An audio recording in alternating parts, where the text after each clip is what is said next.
अस्सलामुअलैकुम, आप देख रहे हैं समा। मैं हूं रमीज अहमद और मैं हूं सिद्रा मीर। बुलेटिन में सबसे पहले बात करेंगे सियासी गर्मा गर्मी की। ऑपोजिशन के जलसे की तारीख करीब आई तो हुकूमत ने भी हिकमत अमली तैयार कर ली। वजीर आज़म इमरान खान ने साफ कह दिया, ऑपोजिशन जलसे करे या धरने, कुछ भी हो जाए, इन्हें एनआरओ नहीं मिलेगा। पीटीआई के सेनेटर से मुलाकात में यह भी कह दिया, हिज़्ब इख्तलाफ के साथ मुफाहिमत का सवाल ही पैदा नहीं होता। इस्लामाबाद से देखिए अब्बास शबीर की रिपोर्ट।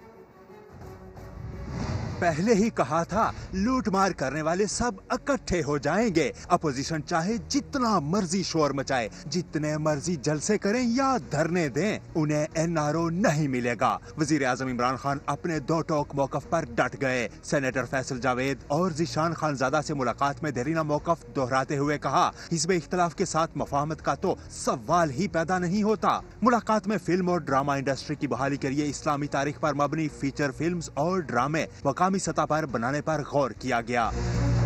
वजीर आजम की ज़ेर सदारत खैबर पख्तूनख्वा और इंजमाम शुदा इलाकों के हवाले से भी इजलास। सूबाई पंजाब की तरक्याती जरूरतों और सूबाई मालियाती अवार्ड के मामलात पर तफसीली गुफ्तगू। वजीर आजम का खैबर पख्तूनख्वा में जम होने वाले इलाकों के लिए माली वसाइल फराहम करने के अज़्म का अहाता। कहा, माजी की हुकूमतों में वसाइल का बड़ा हिस्सा चंद इलाकों तक महदूद किया जाता था। सूबों की तरक्की के लिए महासिल और आमदन की यकसां तकसीम जरूरी है। महसूलात के हवाले से मकामी हुकूमतों को बाख्तियार बनाने पर तवज्जो दी जाए। मुशीर दाखिला शहजाद अकबर ने दावा किया है कि मरियम नवाज पहले दिन से एनआरओ की कोशिशें कर रही थी। सवाल उठाया कि खातून रहनुमा 8 माह क्यों खामोश रहीं। उनका आधा गुस्सा दूरी पर है। शहजाद अकबर ने मरियम नवाज की जानिब से हुकूमत के खात्मे के दावे पर तंज किया। कहा, जनवरी से पहले कहीं मरियम अब्बा जी के पास न चली जाएं। 8 महीने किस लिए चुप रही हैं? अभी जो इन्होंने एक बड़ा फ्रेंडली किस्म का मैच खेला था एक इंटरव्यू का,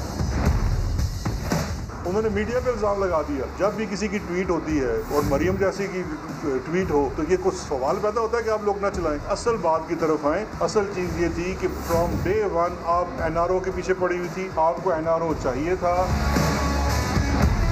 इस वक्त आधा गुस्सा तो दूरी का है। मुझे तो लगता है जनवरी से पहले कहीं मरियम ही ना अब्बा जी के पास चली जाए। मैं मरियम की ख्वाहिश बता रहा हूँ, हुकूमत नहीं जाने देगी। फैटफ की लेजिस्लेशन हो रही थी। वोट कार्ड जो नंबर गेम थी पार्लियामान के अंदर, उसको इस्तेमाल करते हुए वो हुकूमत से क्या चाह रहे थे? बिकॉज देखा जाए तो इसका बेनिफिशरी कौन है? इसके बेनिफिशरी वही 2-4 बड़े केसेस वाले हैं जो इनके केसेस हैं। और उसके बाद दूसरी अंडरलाइन चीज़ क्या थी? लंदन चली जाएं और वहाँ बैठ के फिर ये सुकून से रहें। तो शहजाद अकबर का कहना है कि मरियम नवाज बाहर जाना चाहती हैं, लेकिन वजीर रेलवे शेख रशीद की राय उनसे ज़रा मुख्तलिफ है। कहते हैं मरियम नवाज ने बाहर जाना होता तो इस तहरीक की ज़रूरत ही ना पड़ती। हुकूमत कहीं नहीं जा रही, 31 दिसंबर से पहले झाड़ू फिर जाएगी। मुझे अंदाज़ा नहीं है कि सारे पाकिस्तान से ये कितने लोगों को इकट्ठा करने जा रहे हैं, लेकिन मेरा दिल गवाही दे रहा है कि ये लोग मेरी तोके से कम होंगे। जो मेरे ज़हन में खाका है सारे पाकिस्तान से, जो मीनारे पाकिस्तान पर इमरान खान के जलसों का खाका है, उससे ये कम लोग होंगे।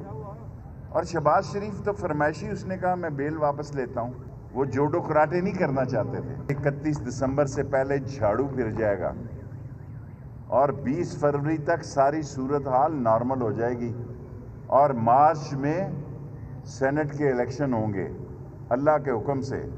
और जो अहबाब और काबिल एहतराम लोग ये कह रहे हैं कि हम जा रहे हैं, हम कहीं नहीं जा रहे।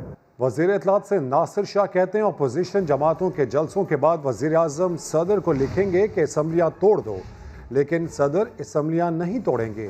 अपोजिशन हर गैर कानूनी और गैर आइनी इक़दाम की मुखालिफत करेगी।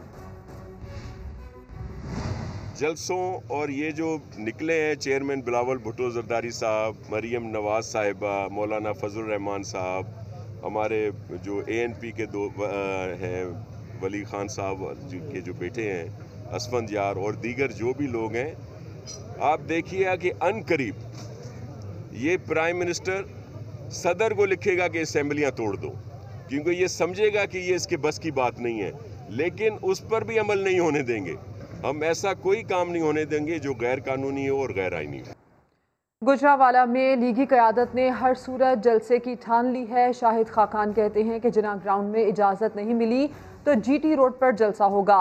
गिरफ्तारियों के हथकंडे हमारे अज़ाइम कमज़ोर नहीं कर सकते, जबकि उस्मा बुखारी ने शहबाज गिल को चैलेंज दे दिया। इससे पहले लीगी रहनुमाओं की जानिब से प्रेस कॉन्फ्रेंस भी की गई, जिसमें उनकी जानिब से ये कहा गया कि 16 अक्टूबर का जलसा तारीखी होगा। इसी पर आपको रिपोर्ट दिखाते हैं।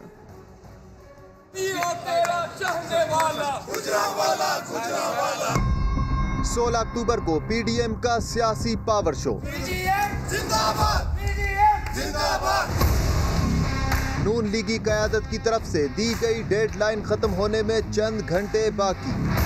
इंतजामिया ने जिना स्टेडियम में जलसे की इजाजत अब तक न दी। पाकिस्तान डेमोक्रेटिक अलायंस के रहनुमाओं का कहना है इजाजत न मिली तो जलसा GT रोड पर होगा। पाकिस्तान डेमोक्रेटिक मूवमेंट का पहला जलसा 16 तारीख बरोज जुमा GT रोड गुजरांवाला शहर पर होगा। कंटेनर इंशाल्लाह हमारा रास्ता नहीं रोकेंगे, पुलिस हमारा रास्ता नहीं रोक सकती।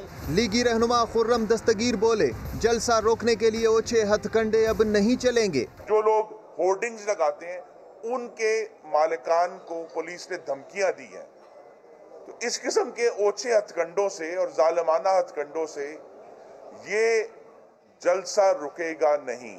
नून लीगी रहनुमा उस्मा बुखारी ने मुआविन खुसूसी शहबाज गिल को चैलेंज दे दिया। मैं शहबाज गिल को चैलेंज करके कह रही हूँ, दिखा दो NOC जो है जो जारी हुआ है हमें, हमारी 4 दफा एप्लीकेशंस दी जा चुकी है। बार बार हमारे वकला हज़रात भी, हमारे लोकल नुमाइंदे भी रोज जा रहे हैं DC ऑफिस के अंदर और जाकर NOC डिमांड कर रहे हैं, NOC नहीं दिया जा रहा। दूसरी जाने पुलिस भी हरकत में आ गई। बगैर इजाजत कार्नर मीटिंग करने और कोरोना SOPs की खिलाफ वर्जी करने वाले बुजरा समेत 250 अफराद पर मुकदमा दर्ज कर लिए। मुस्लिम लीग नून की तर्जुमान मरियम औरंगजेब कहती हैं कि हुकूमत को कोरोना वायरस के पीछे छुपने नहीं देंगे, इन्हें घर भेजना होगा। उन्होंने कहा कि फैसला हुकूमत ने करना है कि गुजरांवाला में जलसे की इजाजत देनी है या पूरे मुल्क को जलसा गाह बनाना है। कोविड-18 जो RTS को बिठाकर इमरान खान की शक्ल में इस मुल्क के ऊपर मुसल्लत किया गया, कोविड-19 के पीछे छुपने नहीं देंगे। फैसला आपका है कि पूरी पाकिस्तान को जलसागाह बनाना है कि 16 अक्टूबर को गुजरांवाला में जलसा करना है। ये फैसला इन बुज़दिलों का होगा। हम, हमारे कारकुन, तमाम जमातों के कायदीन इंशाअल्लाह 16 अक्टूबर को गुजरांवाला पहुंचेंगे। तो गुजरांवाला में पाकिस्तान डेमोक्रेटिक अलायंस के जलसे में 2 रोज बाकी रह गए हैं। हुकूमत और अपोजिशन जमातों के हामियों ने सोशल मीडिया पर पहले ही अखाड़ा जमा लिया है। मोहसिन खालिद रिपोर्ट करेंगे। अपोजिशन जमातों को 16 अक्टूबर का इंतजार, सियासी अखाड़ा सजने के लिए है तैयार।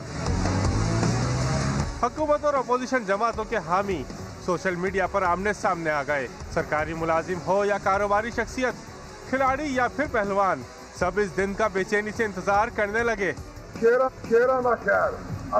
कायद की कंड नहीं लगन देनी, सारे पहलवाना ने 16 तरीक खाड़े बंद करके जलसागाह पहुंच जाना है। वोट को ट्विटर सार्फिन अपने हामियों के हक में पोस्ट और स्टेटस लगाने में मसरूफ। एक शहरी ने तो जलसे की कामयाबी की पेशगोई भी कर दी।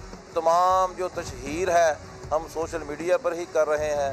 ये तमाम जमातों का मुश्तरका ये जलसा है और इंशाअल्लाह ताला हम इसे कामयाब करेंगे। एहतजाजी जलसे से पहले मुखालफिन के दरमियान इल्जामात के ना रुकने वाले सिलसिले ने सियासी दर्जा हरारत बढ़ा दिया है। कैमरामैन शबीर हुसैन के साथ मोहसिन खालिद, समा गुजरांवाला। आवाम को सस्ती अशिया मिलें या ना मिलें, बचत बाजार बंद होंगे। पीपल्स पार्टी का कोरोना का शोर, लेकिन जलसे जरूर होंगे। मार्केटें बंद करा के सियासत करने वाली सिंध हुकूमत की निराली मंतक। पीपल्स पार्टी अपने इक़दामात पर गौर के बजाय महंगाई के इल्जामात भी लगाती नजर आई। तो इस मुल्क को फैसला करना होगा कि इस मुल्क के लिए ज़्यादा ख़तरनाक क्या है। कोरोना वायरस को फैलाने में इस मुल्क का इस हुकूमत का हाथ है। तो ये हमें फैसला करना होगा कि कोरोना वायरस ज़्यादा डेंजरस है या कंटेनर वायरस ज़्यादा डेंजरस है। सिंध की साई सरकार का क्या कहना, एक जानिब कोरोना का रोना कि कहीं फैल न जाए, दूसरी जानिब जलसे की दरखास्तें और हुकूमत के खिलाफ इधर मजमा उधर मजमा, जैसा मौका वैसा मास्क।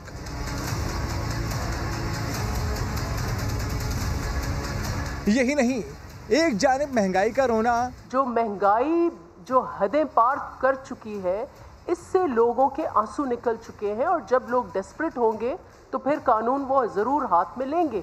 और दूसरी जानिब बचत बाजार ही बंद कर दिए। डिप्टी कमिश्नर जिला वस्ती ने हुक्म जारी कर दिया। नफीसा शाह बताना पसंद करेंगी कि महंगाई के मारे लोग बचत बाजारों से महरूम कर दिए जाएंगे तो बेचारे कहां जाएंगे, और जो हजारों लोगों का रोजगार छिन जाएगा उसका जिम्मेदार कौन होगा। कोरोना में जल्द से जुलूस जायज हैं और गरीबों के बाजारों पर पाबंदियां। ये कैसी सरकार है, ये कैसी ओपोजिशन है। सिंध हुकूमत के कॉलर फेल में तजाद है। वजीर आला हाथ जोड़कर SOPs पर अमल का कहते हैं, लेकिन 18 अक्टूबर के जलसे की तैयारियां भी जारी हैं। PTI रहनुमा खुर्रम शेर जमान पीपल्स पार्टी पर बरस पड़े। कराची में प्रेस कॉन्फ्रेंस करते हुए कहा, मुराद अली शाह डकैत कैंपेन को वेलकम करने की तैयारी कर रहे हैं। तो साहब एक कैंपेन लीड कर रहे हैं पूरे सूबे के अंदर, जो कि आज से 2-2.5 महीने पहले एक खेल खेलते थे और टीवी में आके ऐसे हाथ जोड़ के कहते थे कि खुदा के लिए मैं हाथ जोड़ कर कह रहा हूँ मास्क पहन लो, खुदा के लिए मैं हाथ जोड़ के कह रहा हूँ घरों से मत निकलो। सूबे के वजीर आला जो कि 18 तारीख को शहर कराची के अंदर एक जलसे की तैयारी कर रहे हैं, पूरे शहर में झंडे लगवा रहे हैं, पूरे शहर में बैनर लगा रहे हैं और वो डकैत मूवमेंट को वेलकम करने की तैयारी कर रहे हैं। 18 अक्टूबर मना रहे हैं, जिस दिन इनको कुरान खानी करनी चाहिए, जिस दिन इनको दुआएं करानी चाहिए शहीदों के लिए, उस दिन ये ढोल मचाएंगे, गाने लगाएंगे, डांस करेंगे और खुशी मनाएंगे। तो कुछ महंगाई की बात कर लेते हैं। कराची में तकरीबन तमाम सब्जियों की कीमतों ने सेंचुरियां मुकम्मल कर ली हैं। गर्मी के बावजूद अंडा भी डबल सेंचुरी के करीब पहुंच गया है, मगर कीमतों पर नजर रखने वाले कहीं और नजर रखे हुए हैं। खुर्शीद आलम की रिपोर्ट देखिए। गोभी हो, बंद गोभी या फिर भिंडी, करेला, अरवी, इनके दाम इतने बढ़े कि सेंचुरी उबूर कर ली, जबकि तोरी, आलू और प्याज अभी 80 के स्कोर तक पहुंचे हैं। कीमतों में इजाफा सुनकर खरीदार हैरान भी हैं और नाराज भी। कोई भी सस्ती नहीं हुई, कोई चीज़ भी सस्ती नहीं है। टमाटर भी महंगा है, अदरक भी महंगी है, प्याज भी महंगी है, यहाँ तक के लहसुन, धनिया, पुदीना भी महंगा है। हुकूमत ने तो खून पी लिया। हुकूमत तो देखें सब चीज़ें महंगी हैं, गरीब आदमी क्या खाएगा। सख्त गर्मी में अंडा 82 रुपए के बजाय 190 रुपए फी दर्जन में दस्तयाब है। दुकानदार कहते हैं सर्दियां आने दें, कीमत और ऊपर जाएगी। साहब के मुर्गी की फीड महंगी है, फार्म वालों को जो ना माल पूरा नहीं, इस वजह से माल महंगा है। सर्दियों में तकरीबन 220-200 रुपये जाएगा, ये 200 से ऊपर बिकेगा, तकरीबन 20 रुपये अंडा बिकेगा। सरकार ने मुर्गी के गोश्त की फी किलो कीमत 214 रुपए मुकर्रर कर रखी है, लेकिन 320 रुपए फी किलो में फरोख्त हो रहा है। बढ़ती कीमतों पर नजर रखने वाले खुद भी कहीं नजर नहीं आ रहे। कैमरामैन इमरान शाहिद के साथ खुर्शीद आलम, समा, कराची। और लाहौर में चीनी की कीमत 100 रुपए किलो से जायद हो गई है। यूटिलिटी स्टोर्स पर रेट 68 रुपए फी किलो मुकर्रर है, मगर लंबी लंबी कतारें लगी नजर आती हैं। किसी भी शहरी को 1 किलो से ज्यादा खरीदारी की इजाजत नहीं है। मोहम्मद लुकमान की रिपोर्ट देखते हैं।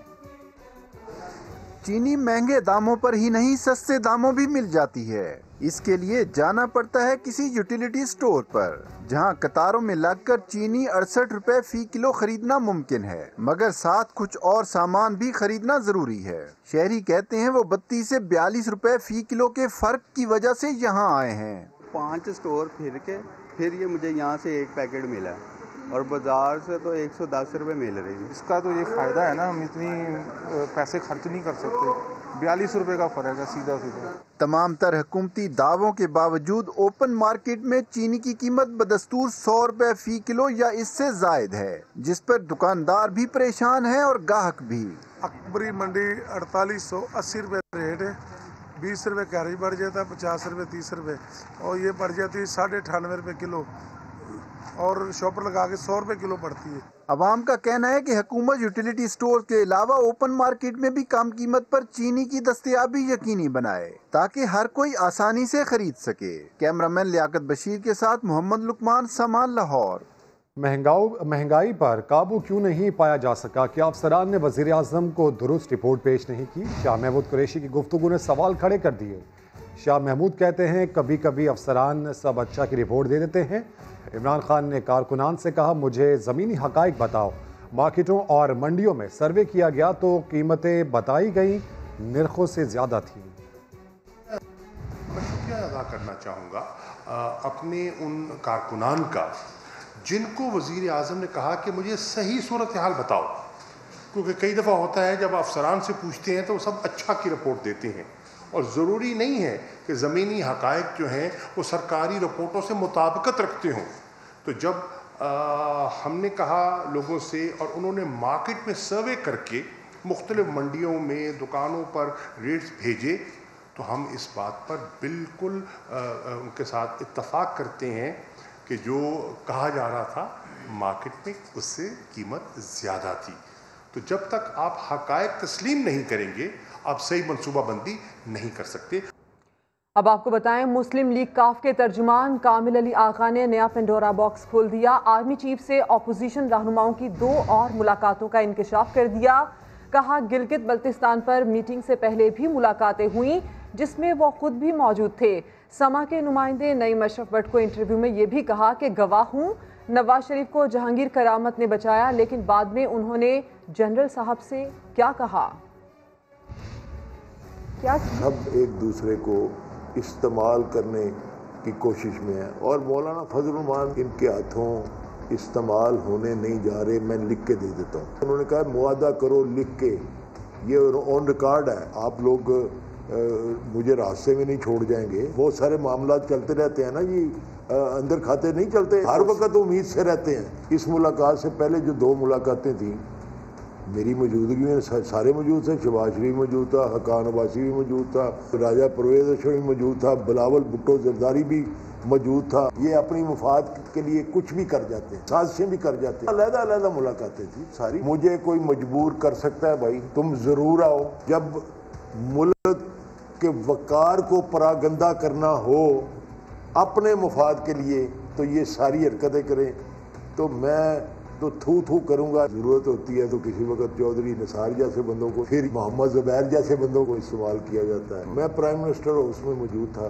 फारूक लुगारी साहब चैलेंज बने हुए थे। मियां नवाज शरीफ साहब का चेहरा भी बता रहा था मैं हुने गया तो मैं हुने गया। उस वक्त जहांगीर करामत साहब आनन फानन प्राइम मिनिस्टर उसमें तशरीफ लाए। चंद मिनटों की मुलाकात हुई और मियां नवाज शरीफ साहब वापस आए तो बड़े हशाश बशाश थे। तो फिर मियां साहब ने मुझे और मलक परवेज को भेजा कि जाके देख के आओ प्रेसिडेंट हाउस की सूरत हाल है। जहांगीर करामत तो इनको बचाने वाला था, उसने बचाया, मैं गवाह हूँ उस बात का।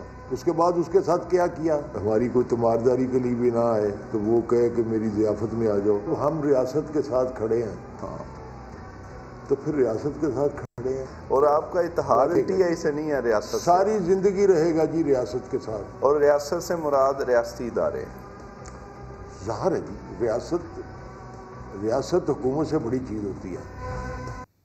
वफाकी वजीर फैसल वावडा को नाअहली केस में मुसलसल गैर हाजिरी महंगी पड़ गई। इस्लामाबाद हाई कोर्ट ने वफाकी वजीर की अदम मौजूदगी में ही कार्रवाई आगे बढ़ाने का फैसला कर लिया है।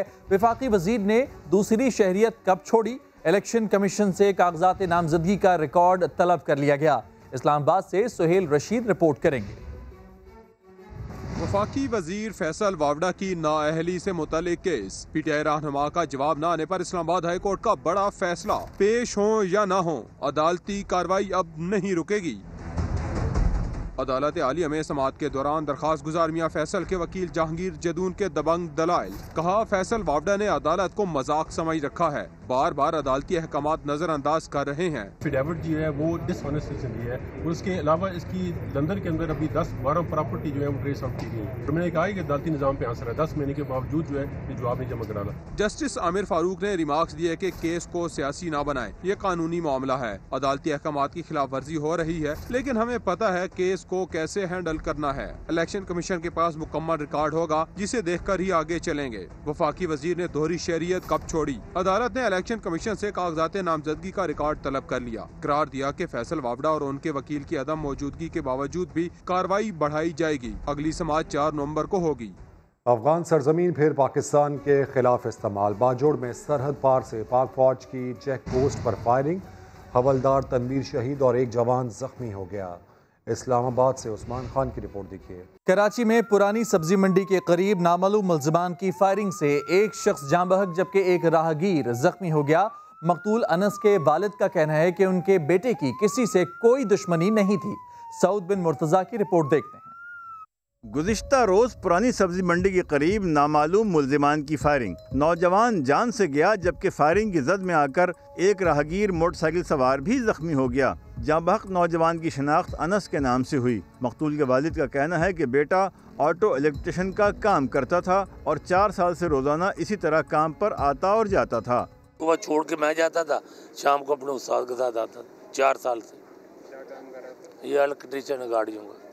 अनस ने गुज़िश्ता रात अपने भाई को ऑडियो मैसेज में बताया कि वो परेशान है। कहाँ पर है यार, काम पड़े हो सकता है, काम बढ़िया देर से रात में यार तला, थोड़ा परेशानी है यार। मकतूल के भाई के मुताबिक अनस की किसी से कोई दुश्मनी नहीं थी। 11:15 बजे आखिरी वॉइस आया था मेरे पास के तला, मैं परेशान हूँ, मुझे तुझसे कोई बात करनी है, मुझे रात को मिली हो। तो उसके बाद मैंने उसको कॉल करी, उसका कोई नंबर ऑफ जा रहा था, उससे दोबारा कोई कांटेक्ट नहीं हुआ मेरा। पुलिस हुक्काम के मुताबिक वाक़े का मुकदमा मकतूल के वालिद की मुदियत में दर्ज कर लिया गया है। कैमरामैन मजहर सिद्दीकी के साथ सऊद बिन मुर्तज़ा, समा, कराची। और लाहौर में गंदे नाले से मिलने वाली बोरीबंद लाश की शनाख्त 27 साला रोबीना नाज के नाम से हो गई। खातून को बहनोई ने निकाह करने के इसरार पर कत्ल किया। पुलिस ने मुल्जिम सरफराज को साथी समेत गिरफ्तार कर लिया। जहांगीर खान की रिपोर्ट देखिए। गिलगित बल्तिस्तान असम्बली के हल्का 3 में अजीब सूरत हाल। PTI के सूबाई सदर जाफर शाह कोरोना से इंतकाल कर गए। नून लीग के साबिक वजीर डॉक्टर इकबाल फौरन तहरीक इंसाफ में शामिल हो गए। ज़िमनी इंतखाब में पार्टी ने टिकट देने का वादा कर लिया। इसी हवाले से मजीद भी आपको बताएंगे। गिलगित बल्तिस्तान असम्बली के हल्का नंबर 3 में अजीब सूरत हाल पेश आई है। PTI के सूबाई सदर जाफर शाह कोरोना से इंतकाल कर गए और इसके बाद नून लीग के साबिक वजीर डॉक्टर इकबाल तहरीक इंसाफ में शामिल हो गए हैं। PDM 6.5 एकड़ पर मुहित गुजरावाला जिना स्टेडियम में जलसा करने से घबराने लगी है। जिना स्टेडियम भरने के लिए अपोजिशन को कम से कम 35,000 अफराद की ज़रूरत पड़ेगी। GT रोड पर जलसे के लिए 5,000 अफराद की मौजूदगी काफ़ी होगी। इसी पर बात करते हैं। मुस्लिम लीग नून की रहनुमा मरियम औरंगजेब साहिबा ने हमें ज्वाइन किया है। मरियम साहिबा, पहली बात तो ये कि आप लोग ये कह रहे हैं कि हुकूमत की जानिब से जलसे की इजाज़त नहीं दी जा रही, लेकिन हुकूमती मौक़िफ़ ये है कि आप लोग जलसा करें, लेकिन इस बात की यकीन दहानी कराएं कि SOPs आप फॉलो करवाएंगे। अगर ना करवाए गए तो फिर जिम्मेदारी आप पर होगी कोरोना फैलने की। बिस्मिल्लाहिर्रहमानिर्रहीम। सबसे पहले तो ये वो झूठी हुकूमत बोल रही है जिन्होंने 3 दिन पहले लियाकत बाग में जलसा कराया खाली कुर्सियों का, और उसके बाद इमरान साहब ने भी, आपको पता है, लॉयर कन्वेंशन से खिताब किया। उस वक्त कोरोना बनी वाला में बंद था, और क्या फिर कोरोना भी इमरान खान की तब्दीली का शिकार हो चुका है, खाली अपोजिशन के ऊपर हमला करता है। ये टोटली पॉलिसी बेनकाब हो चुकी है। वहाँ बैठकर वजीर आजम हाउस में लोगों को झूठ बोलते हैं कि हमने जलसे की इजाज़त दे दी है। वहाँ लोकल एडमिनिस्ट्रेशन इमरान खान के हुक्म पे अभी तक वेन्यू की इजाज़त नहीं दी, लेकिन हमें इजाज़त की ज़रूरत भी नहीं है। हमारा जलसा स्टेडियम की इजाज़त नहीं थी, हमारा जलसा GT रोड पर होगा, और पूरा गुजरावाला जलसागाह बन चुका है। तो मरियम साहब, स्टेडियम में तो बड़ी जगह है, 35,000 अफराद वहाँ पर आ सकते हैं, तो आप गुजरावाला में क्यों नहीं करना चाह रही PDM जलसा? आपकी आवाज़ नहीं आ रही जी। जी, मैं आपसे ये जानना चाह रहा हूँ कि 35,000 अफराद की गुंजाइश है इस गुजरावाला के स्टेडियम में, तो PDM वहाँ पर क्यों जलसा नहीं करना चाह रही?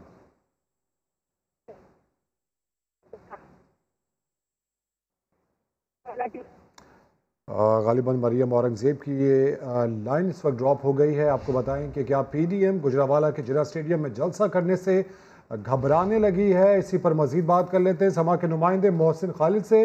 मोहसिन, अंदर की कहानी क्या है? PDM क्या घबरा गई है या सूरत हाल कुछ और है?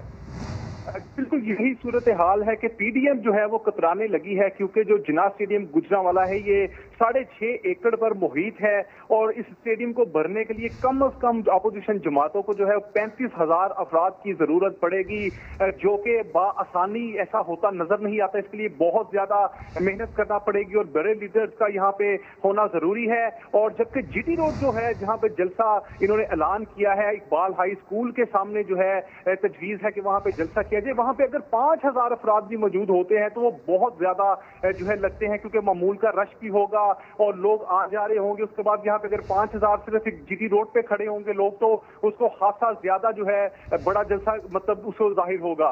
और हमारी जो बात हुई है जिले इंतजामिया के साथ जराये से, तो उनका ये कहना था कि हम बिल्कुल भी इजाजत ना देने के जो है वो बिल्कुल नहीं है, लेकिन SOPs की जो अमल दरामद है वो हमने बोला था कि हमारे साथ ताउन किया जाए, लेकिन PDM की जानिब से हमारे साथ ताउन नहीं किया जा रहा SOPs को फॉलो करने के मामले पे, जिसकी वजह से जो है और जो है वो बार बार इनसे मीटिंग्स भी हुई है PDM की क़यादत से, लेकिन बार बार कहने के बावजूद इन्होंने कोरोना SOPs पर अमल करने से जो है बिल्कुल जो है उसकी यकीन दहानी नहीं करवाई है। और हम तो बिल्कुल चाहते हैं कि जलसा जो है स्टेडियम में होना है तो हमें इसकी कोई मतलब हमें प्रॉब्लम नहीं है, लेकिन PDM खुद ही नहीं चाहती है कि जलसा जिनाह स्टेडियम में हो। और मैं आपको ये बताता चलूं कि जिनाह स्टेडियम गुजरांवाला की तारीख है कि यहाँ पे लोगों को हजूम इकट्ठा करने के लिए जो है काफी मेहनत करना पड़ती है, क्योंकि गुजरांवाला के लोग हैं और जुमे का रोज है तो लोगों को जलसागाह तक लाने के लिए बहुत मेहनत करना पड़ेगी, जो कि शायद अब PDM को भी मालूम हो चुका है कि ऐसा होता नजर नहीं आ रहा।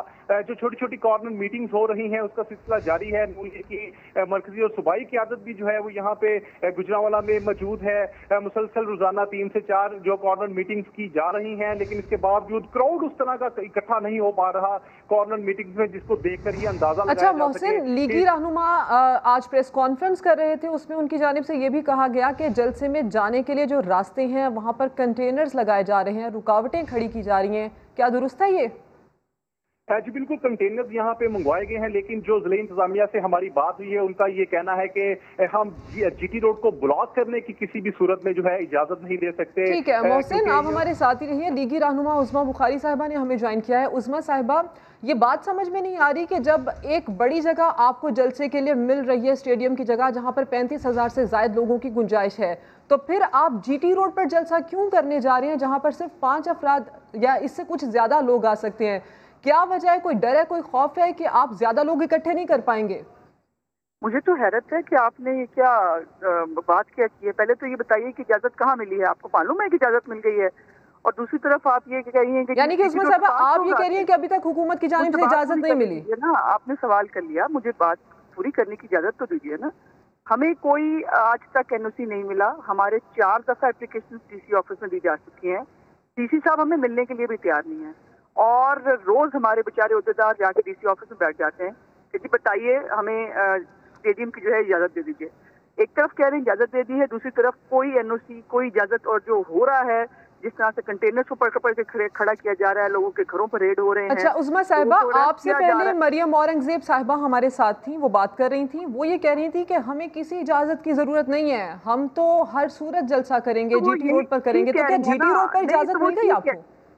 तो ठीक कह रही है ना मरियम औरंगजेब, और क्या कहें? मुझे बताएं, जब आप इजाजत नहीं दे रहे, आप नहीं देना चाहते, हम एक प्रेमिसेस मांग रहे हैं, आप नहीं दे रहे, तो जलसा तो हमें करना है। फिर आप इजाजत नहीं दे रहे तो फिर जीटी रोड ऑप्शन है, फिर उसके ऊपर होगा। जीटी रोड पे भी 5 लोग नहीं आते, जीटी रोड पे फिर जो है वो लाखों लोग जो है वो भी समा जाते हैं। और आप जरूर जो है परसों देखिएगा, आपके कैमरे दिखाएंगे कि कितने लोग होते हैं। उज़मा साहिबा आप हमारे साथ ही रहिए। मोहसिन खालिद, ये बताइएगा कि ये मामला है क्या? इजाज़त मिल रही है, इजाज़त नहीं मिल रही है, स्टेडियम में जलसा नहीं करना लेकिन जीटी रोड पर जलसा करना, और जलसा हर सूरत होगा, मामला है क्या? जी बिल्कुल, असल जो मामला अटका हुआ है वो ये है कि कोरोना SOPs पर कैसे अमल दरामद करना है। जिले इंतजामिया का कहना है कि वो जलसा की इजाजत बिल्कुल दे रहे हैं, लेकिन कोरोना के जो SOPs हैं उन पर अमल दरामद करना होगा। आने जाने में, वहाँ पे मौजूद होने में, वहाँ पे सोशल डिस्टेंसिंग का जो है ख्याल रखना पड़ेगा। और इस तरह की काफी सारी ऐसी चीजें उन्होंने बताई हैं इंतजामिया ने, नून लीग की क़यादत को, PDM की क़यादत को, जो कि वो करने के लिए फिलहाल तैयार नहीं है, जिसकी वजह से ये मामला पिछले 4 रोज से लटका हुआ है। जो PDM की क़यादत है उनका इल्जाम है कि उनको जानबूझ के इजाजत नहीं दी जा रही है। ये मुझे ये बताइए मोहसिन साहब, ये जो भी कुछ, मेरा ख्याल है मोहसिन साहब इनका नाम है, मुझे दिखा सकते हैं कौन सा NOC मिला है हमें? ये जिसकी बात कर रहे हैं, जो SOPs हमें बताए हैं, इंतजामिया ने जरा बता सकते हैं कहाँ बताए गए हैं, किसको बताए गए हैं? ऐसे ना करें, जो फैक्चुअल पोजीशन है ना वो बताइए हमें। तो मैं तो गुजारिश कर रही हूँ कि हम 4 दफा आप लोग इंतजामिया के साथ बैठ के, डिप्टी कमिश्नर के साथ बैठ के जो कोरोना के SOPs बताए जा रहे हैं, उस पे जब दोनों तरफ से जो है बनी गाला से ढूंढ के लाएं, कहाँ से ढूंढ के लाएं? डिप्टी कमिश्नर हम जाते हैं, वो पता नहीं कहाँ से पिछले दरवाजे से बाहर निकल जाते हैं। डिप्टी कमिश्नर हमें मिलने के लिए तैयार नहीं है। आप और कितना मांगे? आप देखिए, आप 24 घंटे 48 घंटे रह गए हैं सिर्फ जलसे के अंदर, और अभी तक इस कंफ्यूजन रखा गया है शिकार, ऊपर से हमारे साथ जो क्रैकडाउन और वो हो रहा है। लेकिन उस्मा साहिबा, ये तो बात हुकूमत भी बर्मिला ये बात कर रही है कि आप लोग जलसा करें, जलसा करने की आपको इजाजत है, लेकिन इस बात की यकीन दहानी करवा दें कि SOPs फॉलो करवाए जाएंगे। हुकूमत झूठ कह रही है, मुनाफिकत कर रही है, और जो कह रहा है ना उसे कहिए कि आए हमारे मीडिया पे आके ना बाय फेस हमें बताएं कहाँ है NOC की कॉपी जारी कर दें, हमें दिखा दें हम झूठ बोल रहे हैं। ऐसे ना करें ना, जो ठीक है। उस्मा साहिबा, आपका अभी भी यही कहना है कि हुकूमत की जानिब से किसी किस्म की इजाज़त नहीं दी गई है, NOC नहीं दी गई है, लेकिन आपके साथ साथ मरियम औरंगजेब साहिबा भी यही कह रही थी कि इजाज़त मिले या ना मिले जलसा तो करेंगे। आपने वक्त दिया, आपका शुक्रिया। उस्मा बुखारी साहिबा,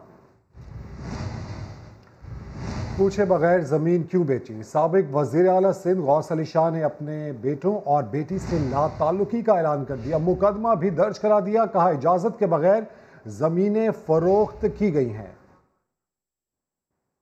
फैसला किया है कि आज मैं अपने आप को उनसे अलहदा करूँ। मैं शबीर शाह और उसकी सारी औलाद को,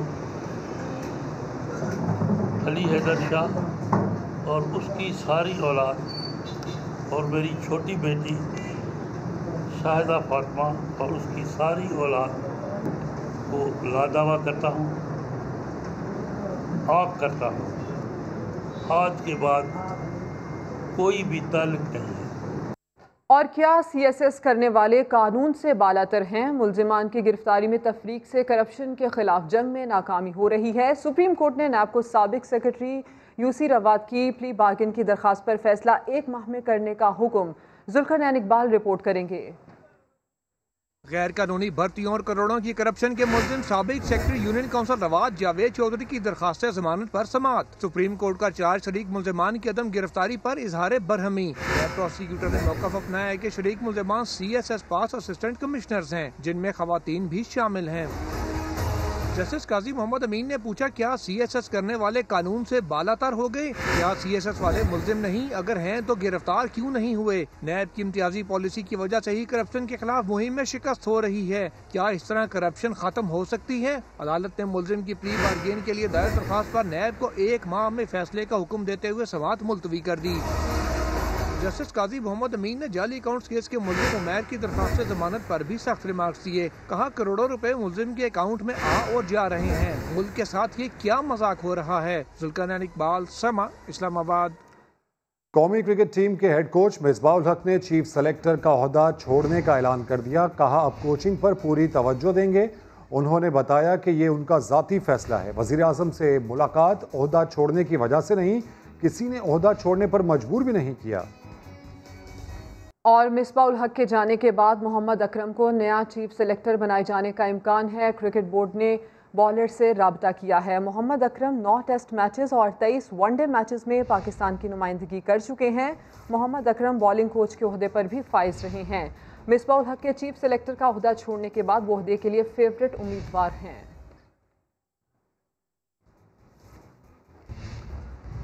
इस्लामाबाद के डी चौक पर सरकारी मुलाजमीन और लेडी हेल्थ वर्कर्स का एहतजाज इस वक्त जारी है। मुजाहिरीन पुलिस की रुकावटें अबूर करते हुए आगे बढ़ने लगे हैं, लेकिन आखिरी पड़ाव पर रेंजर्स ने उन्हें रोक लिया है।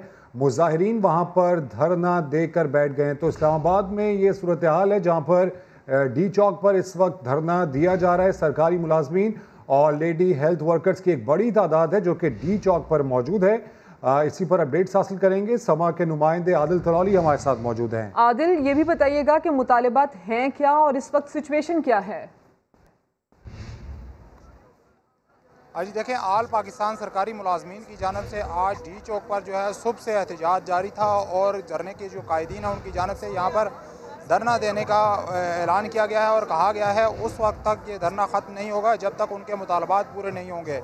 इनमें लेडीज़ हेल्थ वर्कर, क्लर्क, साजिज़ा और दीगर जो सरकारी मुलाजमीन हैं वो इस वक्त यहाँ पर मौजूद हैं। इसके अलावा जो रिटायर्ड मुलाजमीन हैं वो भी अपने पेंशन में इजाफे और दीगर मुराद जो हैं उनको बहाली के लिए यहाँ पर धरना जारी रखे हुए हैं। ज़िले इंतज़ामिया के साथ जो मुज़ाकरात दिन में चलते रहे हैं वो मुकम्मल तौर पर नाकाम रहे। उसके बाद जो है अभी लेडीज़ हेल्थ वर्कर को ज़िले इंतज़ामिया की जानिब से ये कहा गया है कि सेक्रेटरी हेल्थ और दीगर जो लोग हैं उन्होंने कुछ नुमाइंदा की सूरत में इनको बुलाने का फ़ैसला किया है और कहा है कि उनके साथ बैठकर इस पर मुकम्मल जो है वो बातचीत की जाएगी।